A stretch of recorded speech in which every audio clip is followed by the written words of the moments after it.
Welcome sa Tagalog Horoscope, ang iyong gabay sa pang-araw-araw na buhay. Dito, hatid namin ang iyong horoscope araw-araw. Alamin kung ano ang naghihintay para sa iyo sa pag-ibig, trabaho, kalusugan, at swerte. Samahan kami para mas maunawaan mo ang mensahe ng universo para sa iyong araw. Huwag kalimutang mag-subscribe, i-like ang aming mga video, at i-share sa iyong mga kaibigan. Simulan natin ang araw ng may inspirasyon mula sa mga bituin.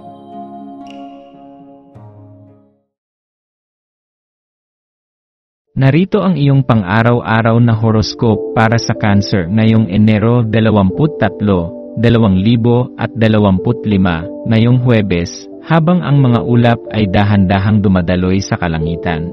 Maaaring maramdaman mong mas malapit ka sa introspeksyon. Bilang isang Cancer, ang iyong likas na katapatan sa emosyon ay parang liwanag na umaakit sa iba, nagbibigay ng init at lalim sa iyong presensya. Hayaan mong ang araw na ito, Enero 23, ay maging pagkakataon upang alagaan ang iyong sarili at muling kumonekta sa iyong tunay na damdamin.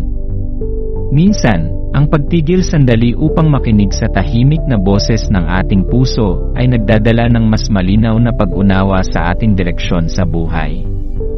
Sa paglalakbay ng buwan sa Scorpio, mararamdaman mo ang malakas na pagnanasa na lumampas sa mabababaw na aspeto ng buhay at maghanap ng mas malalalim na koneksyon.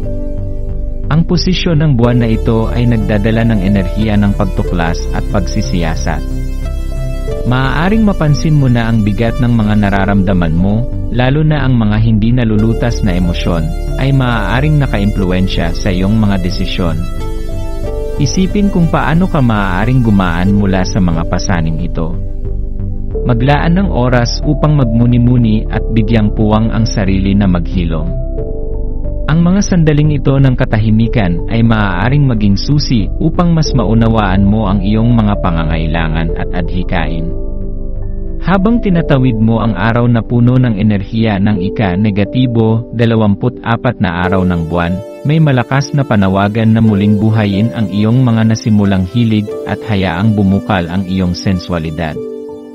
Isipin ang mga bagay na minsan mong itinago sa sulok ng iyong puso, mga pangarap, damdamin, o interes na tila nalimutan na sa abala ng buhay. Ang araw na ito ay nagsisilbing paalala na ang iyong emosyonal na katapatan ay isang makapangyarihang inspirasyon. Maaari nitong pag-alabin ang iyong pagkamalikhain at muling buhayin ang iyong koneksyon sa mga tao at bagay na mahalaga sa iyo. Maglaan ng oras upang huminga ng malalim at hayaan ang sarili mong damdamin na yakapin ang buong araw. Ang universo ay nagtutulak sa iyo na kumawala mula sa mga bagay na mababaw o hindi na nagbibigay halaga sa iyong buhay.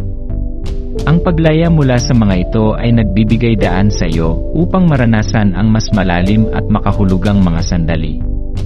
Tandaan, Cancer, na ang iyong likas na kakayahang magpakita ng malasakit at empatya ay hindi lamang nagbibigay lakas sa iyo, kundi nagdadala rin ng inspirasyon sa mga tao sa iyong paligid. Sa pagtatapos ng araw, maglaan ng ilang sandali upang balikan ang mga nangyari. Ano ang mga natuklasan mo sa iyong sarili?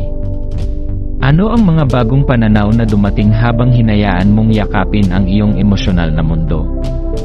Magpasalamat sa mga aral na natutunan mo at sa pagkakataong muling bumuo ng mas malalim na koneksyon, hindi lamang sa iba kundi lalo na sa iyong sarili. Ang araw na ito ay isang paalala na ang bawat sandali ng introspeksyon at pag-aalaga sa sarili ay isang hakbang patungo sa mas masaya at makahulugang buhay.